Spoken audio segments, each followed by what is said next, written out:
Hello roomies, and welcome back to the Break Room Bedroom.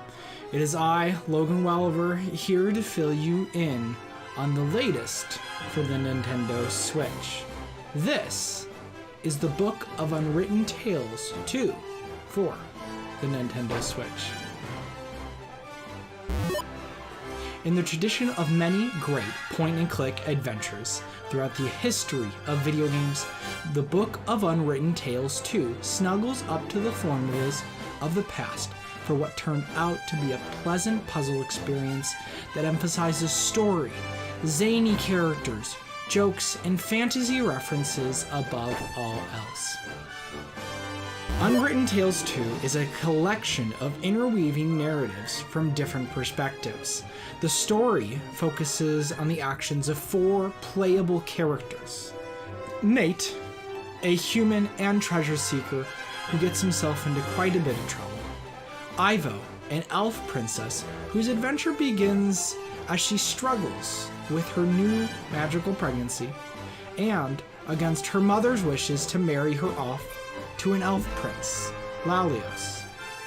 Instead, she dreams of the day when her and Nate can be together again. Wilbur, a gnome and an inexperienced mage who has been given a position as a teacher at a recently rediscovered school of magic that had disappeared 20 years prior. And Critter, a purple conical being who shares a striking resemblance to the Martian Muppets on Sesame Street.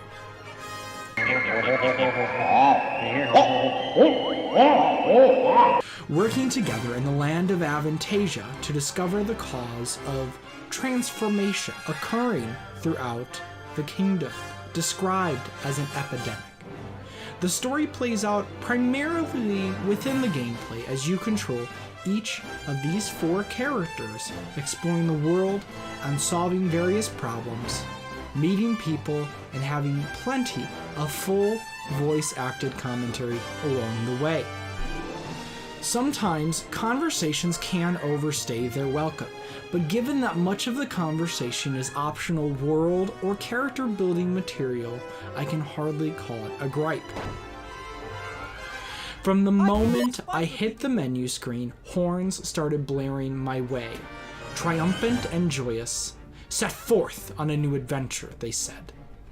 Whimsical and fantastical, Tales 2 never takes itself too seriously. I like it. Numerous references are thrown about, including the placement of multiple notable swords throughout gaming in the first chapter, plenty of Lord of the Rings references, and even nods to the broader scope of video game history itself, in the form of changing graphics in a small optional quest, going from 3D to pixelated graphics to a text-based scene as you try to steal the keys from a sleeping handyman that you'll never see with your own eyes. Did I mention the music? The music.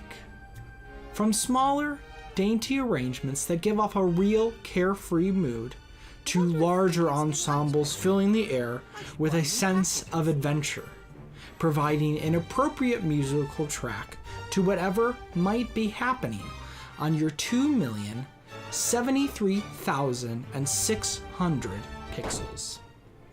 If you like patient and thoughtful environmental puzzles in your games, there's a lot to love about Unwritten Tales 2. Each section generally consists of at least 5 to 6 different areas to explore, taking note of significant objects in the area, picking up various items, which may be used once or many times to progress the narrative forward. The majority of the fun is found when clicking around and gaining valuable and often amusing context clues that will help you make sense of what to do next and the motives the characters carry with them. Those aha moments in the puzzle solving are just frequent enough to keep the game interesting, while not bogging down the narrative with puzzles that are needlessly complicated or overbearing and a few optional quests that reward you with cosmetic items that you can throw on or leave off at your leisure.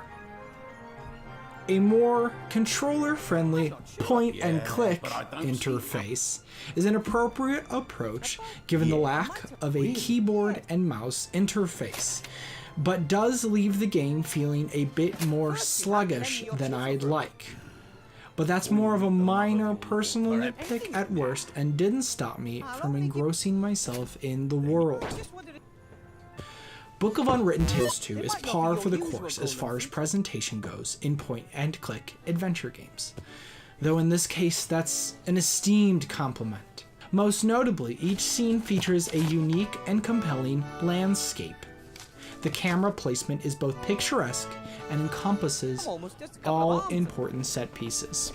Each scene stitched together to reveal an eccentric and lively digital world. The facial expressions can be stiff, but it's a pretty minor point compared to how much I enjoyed my time with the game and in its environment. So it comes down to this. It comes down to how did I feel overall about this game? I had quite a few moments in the game that made me feel like my time was definitely well spent. I found myself chuckling pretty often at the myriad of jokes and gags that were at play.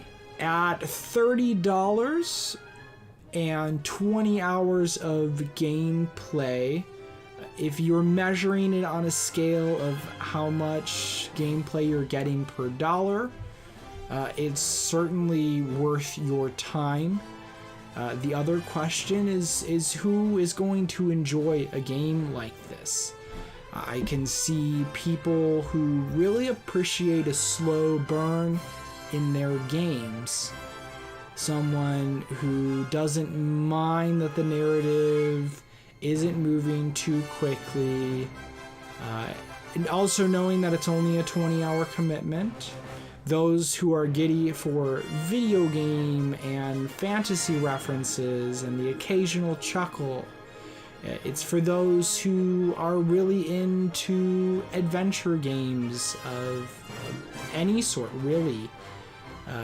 In particular, those who are a fan of point-and-click adventure games will enjoy this for sure. For me, Unwritten Tales 2 is a cool breeze of an experience, never demanding too much of the player, while making sure that they'll be surprised from time to time. That's why I'll be giving the Book of Unwritten Tales 2 for Nintendo Switch a relaxed 7, a game that proudly wears its influences on its sleeves while telling a compelling story that keeps the world alive with plenty of gags and surprises.